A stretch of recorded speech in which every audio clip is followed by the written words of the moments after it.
Hey, love, I'm so happy we get to have this conversation. Me too. Hello. I don't actually know where the conversation's going to go, but this is going to be fun. So I'm going to start how I start with everybody.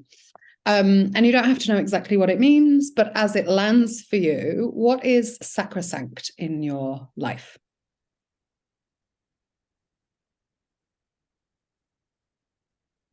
Love. Hmm. And the first thing that came to mind was the connection I have with the animals in my life Hmm. and the privilege that I feel when I'm interacting with any of them. And I say any of them because there are many. From the smallest little 2 kilo critter right up to 850 kilos worth of magnificent beast. Um, and the time that I have with them and the connection that I have with them is the closest thing to, I was going to say church, which is really weird because I don't go to church, but the closest thing to that moment of sanctity. Hmm. Thank you. And I really feel that, right? And like when people connect with that, when they come on, everything drops. And we're like in that place of embodiment, right? Like being present and connected and tuned in and alive and all of those things. And to live from that place is what I want for more people. Right? Like if there was a point to this podcast, if there was a point to the work, if there was, if I was talking traditional building stuff, like what's your why? So that more people can live from that place, because I fundamentally think the world would change if we were all able to live from that place. And as you were speaking, I was reflecting upon how, as a business owner and a mother and a partner, a neighbor, a daughter, the space in my life for what is sacrosanct is very parenthetical. Mm-hmm. And it's almost sometimes feels wedged into the in breath before I rush off to the next thing. And when you just said living from that place, that place that is so sacrosanct, it slightly took my breath away. This idea of actually, I have these exquisite beings in my home, not the 850 kilo one, I hasten to add, but I have these exquisite beings in my home, and it's not enough for them or for me for it to be ships in the night and brushes in passing. They really require and often demand time and stillness and attention. And as someone with ADHD and a couple of kids who have all sorts of neurodivergences, and all of us highly sensitive, walking around with no skin, I don't often, the outside world, I think, has trained me to not be in that space of sacrosanct embodiment, Mm. and rather attuned to go, go, go, rush, rush, rush, do, do, do, earn, achieve, achieve, achieve, fit in, fit in, fit in, fit in, fit in, fit in, fit in. So thank you for that. Thank you for that question.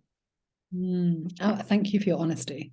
Because so many people come on and they are like, yeah, I'm living that every day, right? Like I live in a way that's really sacrosanct. Like I ask them what's sacrosanct, and then I ask them, like, are you living that? And like, what have you got in place that means that you can live that, do live that, that you make it non-negotiable, that it is something that actually is, your highest priority. Because if it's sacrosanct, it's, you don't overrule it, you make the space for it. And very few people are really willing to say, you know what, don't always do it. Like sometimes the gap between my aspiration and my operational living is larger than I would like. And I think it's really important that we talk about that as well. I would say that 99.9% of the time, the gap seems unreachable. And I'm at the moment reading, having had for years on the bookshelf just behind this computer, the book Burnout. Mm-hmm. And I'm reading it right now. And this concept that the Nagoski twin sisters, Emily and Amelia, talk about the concept of, they say that there are two kinds of people in this world. There are the human givers, most often people who at birth were identified as female, but not only, but largely. And the human beings, who tend to be people who at birth would have been identified by the adults around them as having the bits that would make them male. Not only, but mostly. And I am noticing at the moment in the sunset of my 40s, that what my being yearns to have as sacrosanct is what it needs. And this weekend, I went on a hike. And it is one in a series of outings that's organized by a woman here in Switzerland, where I live. And her intent is to get women out into the mountains, because often she would go out and do all sorts of adventuring, rock climbing, skiing. I don't know what all she does in the mountains, but all the things she does. And it would be her and a bunch of blokes. Mm-hmm. And so she has created a business to get women like me who look up at the mountains, because I see them on, east and west of me and south of me. They're everywhere. And I think, gosh, I'd love to get up in there. And it's daunting, because I know that quite quickly, if you're up in the mountains, things can go pear-shaped quite seriously if you're not sort of set up. And and this weekend was the longest of our hikes, and we were snowshoeing. We had a week's worth of fresh snow. So we had snow up to past our knees, and carrying packs for overnight. And what I noticed in this process of climbing the mountain that I was in no way physically fit for, having just had surgery and having needed to slow down, that what needed to be sacrosanct over this weekend was what my body needed, and it demanded.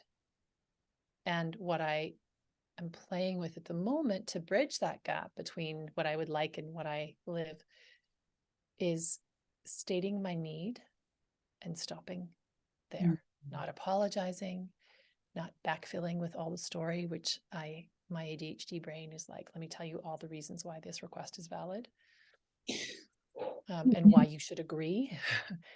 And so truly practicing saying, hey, we just left camp 30 minutes ago. Guess what? Time for pee break. And 20 minutes later, saying again to the group of 10 other people with me, guess what? Had a lot of water this morning. Time for another pee break.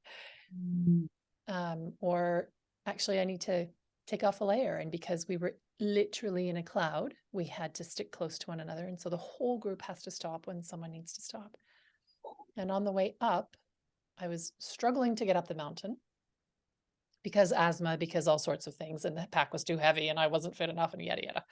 And so people were waiting for me as I was going up, and they were so supportive, and there was no drama and no irritation that I was fearing, right? I was really fearful. And in fact, what ended up happening when we reached the top, in gale force winds and, ice on our faces, and our guide, it was a mountain guide, had 2 drops of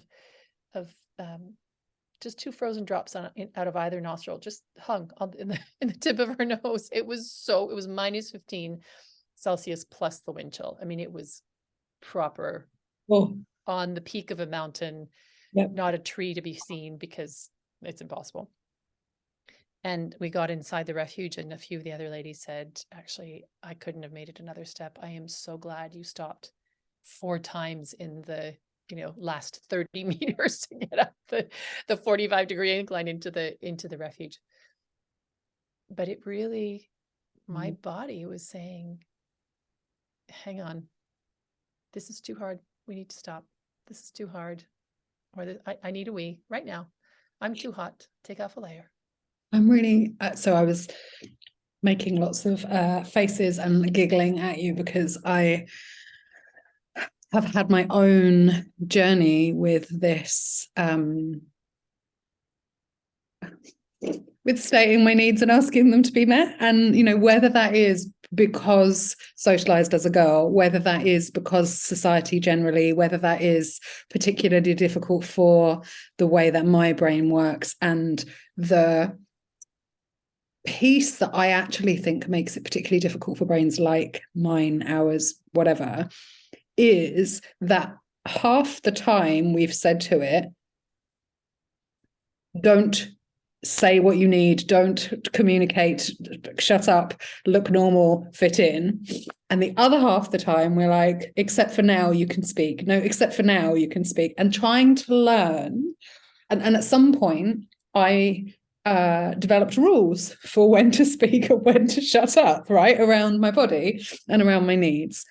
And since diagnosis and since 40s, have found myself redressing the rules. And it's complex and messy because there is a little girl, a teenager, who's really pissed at me changing the rules because what about me? There's a grown crone who's really excited about me changing the rules because what about me? Because finally. Yeah. And then there's like the actual physical response that happens in my body, which changes so rapidly in the experience that I don't know what to do with myself. And like, so I'll give you an example, kind of just in relationship, even noticing that there are times when I don't acknowledge that I have a need. Phase 1, and then phase 2 is, I acknowledge I have a need. Interesting. Phase 3 is like, I acknowledge I have a need. I think about articulating it. But like the next phase is like, I think about articulating it. It gets to the tip of my tongue. I then think about all the things that will happen if I articulate it. And then the next phase is like, maybe I'll text it. And the next phase is like, I'll say it out loud. And it's like, to a normal human, this is ridiculous, right? But then I also have time. So I just lie awake at night thinking about all of that. Mm-hmm. And I think I might be mad, but I also don't think I'm alone. And like, it's really simple stuff. And so I had a conversation with someone recently where I'm asking for a need to be met. And he's busy and I'm at home without anybody else around me and have made this my hyperfocus, and so cannot do anything else until I've got a reply. But there's no reply happening. So instead I just text 8 more times. And I read back the messages the other day. And there's a bit where I'm like, I don't think this is unreasonable. Do you think it's unreasonable? Am I being unreasonable? No, it's not unreasonable. Yeah. Well, what you describe is representative of what was going on in my head as we set off. I had driven 3 other women to our starting point, and it's a group of 10 women, and we're journeying from September to June together. So there's 7 hikes, of which 2 are overnight hikes. So we're talking 16-kilometer hikes with 700 meters of climb over the total of the, of the day, the 6 hours or however long we take. They prepare a lunch for us. It's all very lovely. We don't have to do anything, just show up and walk and carry your own stuff. And we set off, and it was instant because someone had a water pouch with a tube, and then you sort of bite the end of the tube and then the water comes out. Not clever when it's -15. And so I was like, oh, I have my 2.5 liters on my back, which by the way is 2.5 kilos plus all the other stuff I'm carrying. And the leader was like, yeah, water bottle would have been better because it's going to freeze. And once it freezes, you can't drink. And if you don't drink, that can be dangerous on the mountain, especially when it's cold. We really need to make sure you're hydrated because you might get terrible cramps, and we can't, the wind is blowing so hard that helicopter rescue won't work. So we're basically on our own. And I said, well, I have a water bottle in the car. Should I get it? And she said, yeah, you know what? They had just finished putting on my snowshoes for me because I had surgery on my thumb 7 weeks ago. And so fine motor skill and pressure, like weight on my dominant hand, is really hard. So I'm already requiring the leaders to tie up my shoes, basically. And they've just done all of this thing, explaining to me how it works. And I'm saying, thank you so much. I can't do it. I can't because of the thumb healing thing.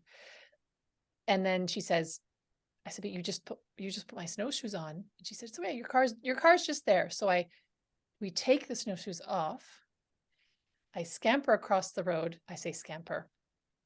One does not scamper in that much snow. Go to the car, get my water bottle, come back. And because I've been drinking a lot on the way in, which you're meant to do so you don't dehydrate, I don't have enough water. So then the leader's giving me water from her bottle, but that's like a limited supply. So we're hoping my pouch doesn't freeze, and just all of these things. And we started walking, and I think we might have walked 30 meters. And I just thought, I can't do it. Like the thought came into my brain, I can't do it. It's too much. I'm going to slow them all down. I should go back to the car. This is ridiculous. I should have been working out the last 7 weeks, having just had surgery. I should have been working out. I'm going to slow them down. This is ridiculous. I missed the last hike because I just had surgery. And all of the things, and I could hear this, barrage of constant, all the reasons why this was a bad idea and I needed to stop. But also, I drove through other people here. That means I'm going to strand them here. It means I'm going to have to come back tomorrow. I don't know if I can get over the shame. I'm starting to feel like I belong, but then I'm not going to. And all of that's playing every single step that I take. And we have, at the end, everybody shared their pictures, and it was so sunny and beautiful and sparkling white snow, the stuff that, all the amazing nature photography is made of. It was like that. And at first, until we reached the first little summit. And there are no pictures of me anywhere except from the woman who organized it all, who was at the back behind me, wouldn't let me be the last.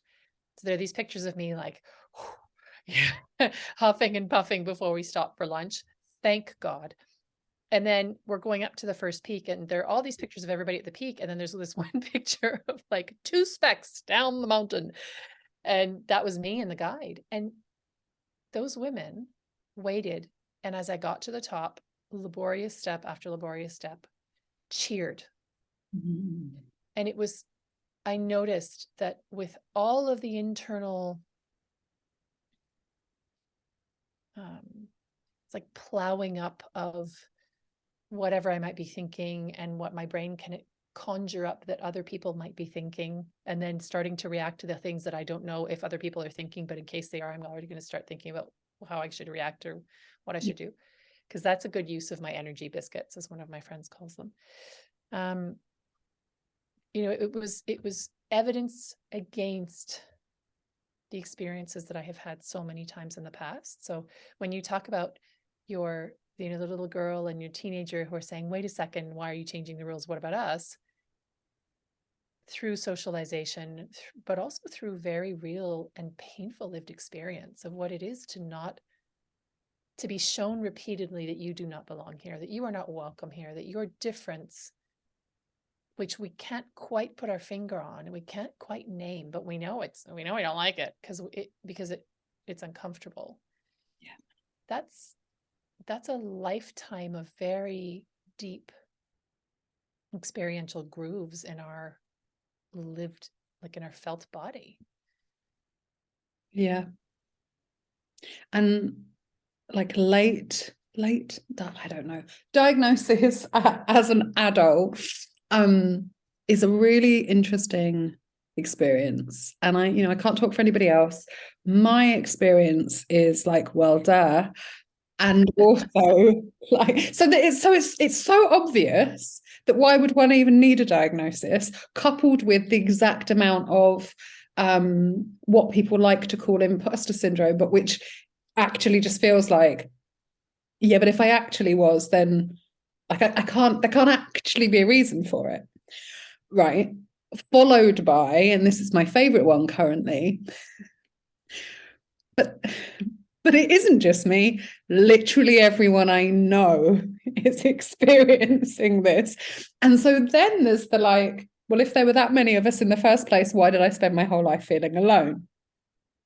And it's the weird, I don't know whether you have experienced this also, but everything comes with this duality and this like constant balancing. And maybe that is in part due to the actual diagnosis with this ADHD energy and the autism energy, right? So this constant like push-pull of these different parts of me is fascinating to have new and different language for. Because ultimately it hasn't changed. I've lived with it my whole life. Yeah. And the power, so my brain just went, right, we're talking about this. So this is the work that I do in my, in my business. It's all around language and the importance of having words. Brene Brown, I don't know if you've read Atlas of the Heart. Mm-hmm. And in it, I'm going to butcher this, so forgive me, Brene. In it, she talks about how when you don't have words to name your feelings, it's almost impossible to have a full experience of the feeling if you cannot name it, talk about it, and describe it to someone else. So the not having language it's like we're missing a sense. So we're missing our sight, or we're missing our ability to speak, or we're missing our ability to hear. And being given a diagnosis, which I was just talking to my youngest the other day. So I was diagnosed at 47. My oldest was diagnosed with dyslexia, which we started being suspicious about at age 4, but Switzerland. So took her to the UK to be diagnosed just shy of being 8, and took until she was 13 to be diagnosed with ADHD. And she has a strong suspicion that autism may also be part of the mix, which would be completely unsurprising. And her younger sister diagnosed with ADHD at 12, but in such different presentations than mine, because 47 when diagnosed, I had learned so much to, quote, behave and to please everyone and to not get in trouble and to, all the things that we're taught as female presenting beings. And she was saying to me, the youngest, that she's absolutely certain that her best friend also lives with ADHD.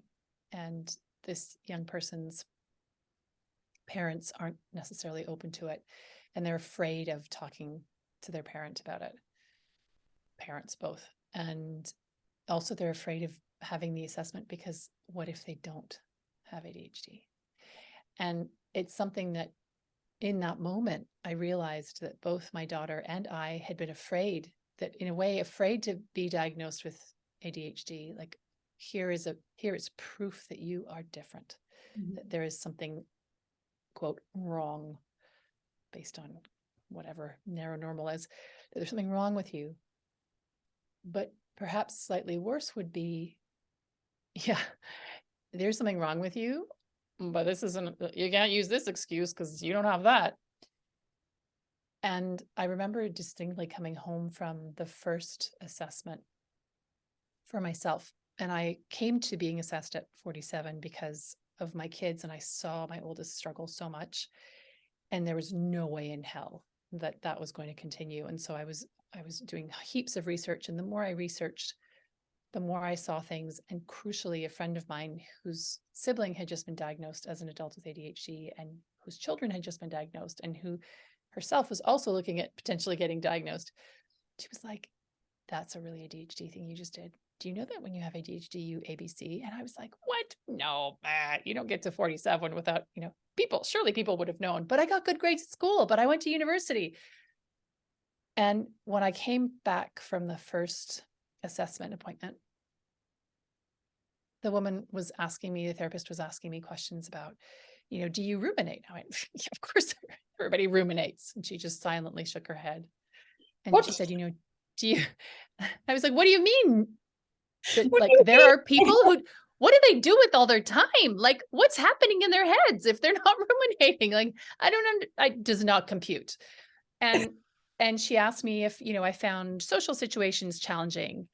And instantly what came up was, that's because I'm awkward, or that's because I'm weird, or that's because do you avoid close friendships? No, not at all. I have heaps of super close friends online, but in person, where I might show up repeatedly late, and that gets really irritating, even though I really want to be on time, or, where I might say things in person because we're together for more than 45 minutes or an hour on a conference call, that, things will leak out, behaviors will happen that you might not see in person. And I came home and I was a bit stunned, and I just looked at my husband, and I fell onto the bed, and this tiny little voice came out and said, "You mean it's not my fault? You mean it's not my fault?" Like, all of these things, these work situations that were like timesheets, the bane of my existence when I was working in an agency, right? Like, accounting for every 15 minutes of my time every single day, justifying what I'd been doing, right? Which led to me being in the office sometimes from 6 a.m. until 11 p.m. so that I could, because I'm super, super, super honest, so that I could, in good conscience, log 8 hours of billable time. But I needed to be there for, like, whatever that is, too many. They're having this sense of, oh my God, that's why these things were hard. Not because I suck, not because I'm inefficient, not because I procrastinate, which are behaviors, but because my brain works in a way that's different and needs different kinds of cookies, and uses up its energy biscuits, as my friend Sarkej says, in doing other things. Mm-hmm. And it's given my family and I a language where before I might have gotten so pissed off at my teens for seeming, not to care, because one of them, as soon as she uses something, she just leaves it there. Like, socks just drop wherever she takes them off. Or, like, I know she's been around because there's, like, empty packages of, like, the wrapping from a new toothbrush that she's used, or the packet of biscuits, or, like, I just know that she's been around because, if she was in the wild, it would be super easy to track her because she has, like, this detritus following her around the house, because she goes and she gets the thing and she uses the thing and doesn't think about the rest. And so, where in the past I would have been like, pick up your stuff, now I'm like, wow, looks like you were really distracted and you forgot some stuff. And sometimes I'll say, like, I'm gonna actually collect it all and put it on your bed, because enough, like, we all live together. But it has meant that friction has been removed in my relationship with my kids, around homework, around complete paralysis to get started on things they've never done before and are afraid of. Like, those things that in me were met with anger and utter lack of comprehension and zero compassion and maximum judgment. I'm able to look at my kids sometimes, not always, and say, wow, looks like you're really struggling with this thing. Would it help if I body doubled? I have some stuff that I need to do and I really don't feel like it. But you know what? Maybe I can pull my tax papers together while you work in your math workbook, and we can just sit here beside each other and do that, right? So it's given us a neutral language to use to talk about something that is, rather than attaching a value or a judgment to it. I love that. And I thank you for sharing, because I think that there's hopefully people listening who will feel less alone and feel a deeper sense of connection and belonging by hearing us share our stories in this way. And for so many of my people, and for me, belonging, like freedom to be oneself and belong at the same time, is central to everything that I have ever created. Without understanding the why behind it, or without understanding that isn't the same for every human on the planet. Like, everyone wants to feel free and belong. Not everyone has this like dagger in their heart, having to choose, feeling like it's a choice every day. Yeah.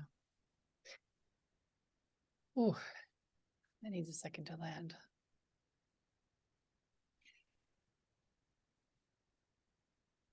Do you know what has made a change for me is my friend who suggested that I might want to get tested for Yes. ADHD. Is that in our friendship, which began online because we're both entrepreneurs and we met through a community that we were part of. And we've now known each other a few years, and we've had diagnoses at different times. And she has been able to model to me what it is like to notice your need and to state your need. And it can be as simple as when we're on a weekly accountability call that we do with a few other people. When it comes to her time, saying, I think I just need you to listen. I don't know what I want to say, but I think I just need to talk until something comes out. Can you please listen? And if I need something, I'll tell you. And that's like, what? There's part of me going, you could do that. And seeing her learning clumsily in her interactions with our group to be okay to sometimes cry in front of us and have us witness her silently, or because that's what she asked for, or to say, can you reflect back what I've just said because I don't remember, or do you notice anything that I'm not seeing? And what I have learned with her is that is the kind of friendship that I want, because sometimes she'll, earlier on when the two of us were kind of developing our friendship outside of this group, we would, plan something, and I would show up about 5 minutes late or a couple minutes late, and then she would come on and she would be really agitated, and she would say, I feel like I just need to say this. I find it really uncomfortable when you come in late, because the story I make up is that, well, that's my phrase, the story I make up. It's something like that. What I feel is that you don't respect me, and what I feel is, and it would really help me if, and please, can you at least let me know, 3 hours before we're going to meet, if you think you're going to be late. Like, it's okay if you're late, but tell me before. And so really demonstrating to me the practice of naming boundaries and of asking for what she needed, and the rejection sensitivity dysmorphia that I have, that the RSD that is so strong and so crippling, really would just flare. Like, it was so uncomfortable embodying it at first. Like, it's like you were peeling off my skin. But I was meeting the same in her. And until we found the way to, until we learned that we were both safe for each other to say those things, or sometimes we had something planned next week and I just messaged her and said, hey, look, I know that you're in this situation with your family. I feel like it may not be the best time for us to do that. Would you like to proceed or not? And her response was, oh, no, I hadn't even thought about it. Thank you so much for pointing that out. Yes, let's not do that. And so we're now at a place, both of us with our, half a century of lived experience as people with undiagnosed differences or different functioning, that we can now just proceed with kindness with each other and with ourselves in the presence of the other.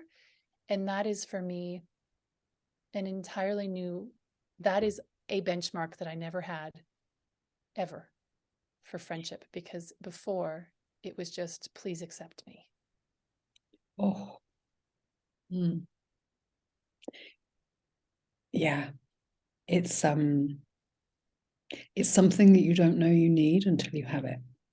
And the community that I created around Misfit to Maven, so M2M 360 for years, and that I now have in the Maven Haven is exactly that. And I had no idea that it was groundbreaking, right? Like I had no idea why it was working or what was so important about it. But I put in, I'm getting better language now that I have now that I have had it reflected that it isn't just me living my life, making it up as I go along, that this is useful for other people, right? Like that piece of having a safe place to practice what it might be like to let all of you out and to actually learn what it looks like to be both fully expressed and self-responsible at the same time, because it is possible. It is possible. I have lots of evidence of it now, but I had no idea at the beginning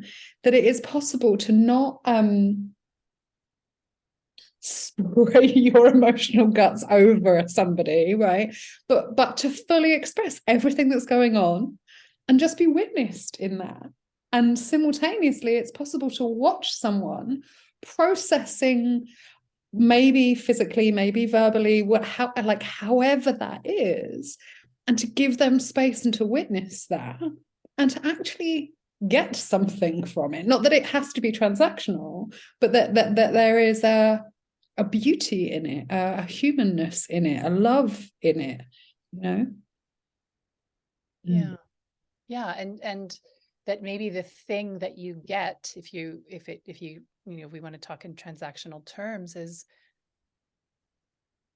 the privilege of being in a space and witnessing someone. And as you're, thank God for your community, for every one of the people who is in it. And I remember you with Misfit to Maven. So you and I have been in each other's worlds for a decade, probably. Yeah, exactly. Yeah. That's a long time. This conversation has been brewing a very long time and we didn't even know it. Yeah. And that you have created these spaces that you needed, and that, what do you know, other people need too. And earlier you said that why had you felt so alone if there were so many other people having this experience? And the answer is that perhaps that it wasn't safe for us to show that we were like this, and we were all so busy trying to keep ourselves safe by masking, by pretending, by behaving as if, by squishing ourselves to try to fit in, that of course we couldn't see each other. Yeah. And of course other people couldn't see us, because it wasn't us they were seeing anyway. Us wasn't available. Yeah. I had a phrase I used to use a lot at the beginning, and I still use it sometimes now, which is that if you are wearing your camouflage, if you're wearing camouflage, your people can't find you, right? And we're all so busy trying to make ourselves look like the people who are around us so that we don't stick out, that the actual people who are meant for us, that are like us, can't see us and we can't see them.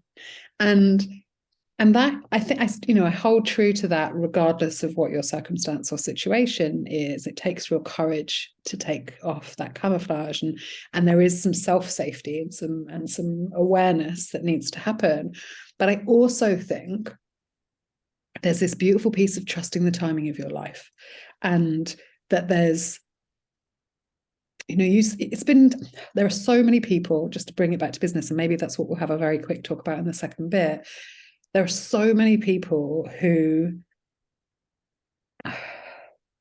give up on their dreams too early, or think that it needs to be a quick fix, or think that they aren't successful and haven't made it if X, Y, Z.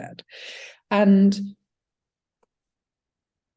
I've been doing this for 10 years, more, and different things. And it's not to say I've had no success, but it's like the tide has come in to this place that's now ready for it. And like if it had come in earlier, it would have just flooded everything anyway, because I wasn't ready for it. I didn't have the infrastructure, not in terms of business, even just within myself, to hold space or to have the wisdom or to receive it or any of that.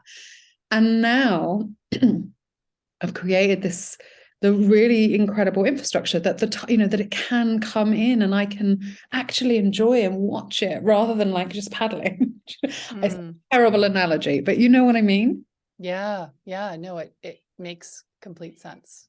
And I think, that idea of the beautiful timing of your life is, can you hear that cat in the background? Okay, good. She's very insistent. She's outside my office door, and she is my oldest daughter's cat, and she's very indignant that her person has gone away for a ski trip. But what you were talking about that infrastructure, as you were saying that, I was thinking actually that as we are in this learning phase of like this phase of our learning, because we learn until we no longer breathe, I suppose. This phase of learning in our family dynamics and within my own growth, both as a business owner and as a human and a parent, which I think is probably my main role at the moment. Really, the place where I have the greatest influence on a deep level is with the two humans I have the good fortune of guiding. Knowing that one of them is coming home at the weekend and will need, you were just saying, processing physically or emotionally or verbally. And I thought, oh yeah, actually, I need to not pack this weekend with all the things, because there is going to be some serious decompression for this teen who struggles to break routine, who hates not being in her room, who's like, it's all her hells have come at once, and she's on a ski trip with friends, like she's got friends at school, but it's still all of the things that cause anxiety are going to need some processing and some letting down. And I think that were we not to have this information about our brains and our wiring and our processing patterns, what is about to happen would probably be very different and pretty traumatic. And hopefully, crossing all the digits, it won't be, because we are ready for this huge wave that's about, that she's living right now, and it's going to be crashing into our shore on Friday, and we're going to be ready to receive that in a way that we wouldn't have been otherwise. I love that. If people want to find out more about both the business and all of the different things that you're doing right now, I will put all the links that you've given me in the show notes. But where's the best place for them to come and continue this conversation? The best place, and I would love to have conversations with anybody who would like to talk to me about any of what we've talked about, or beyond business or anything else, is on Instagram. Because my website, I've just looked at it today. And for someone who works in marketing and in communication and branding, it's the cobbler and the shoes. Here I am. But Instagram is where I talk about ADHD, and I talk about brand voice and messaging and the work that I do helping people talk about their thing. You were talking about the language that you now have. So that's the best place to find me. And my handle is I am Anne with an E, D Ferguson. Fantastic. Well, I will tag you when this episode goes live, and make all the links available for people. Let's not leave it 10 years to have a deep and meaningful conversation publicly again. No, not at all. Thank you so much for coming on and having this chat with me. Thank you. It's been really lovely. You've given me a lot to think about, and it feels lovely to connect in this way.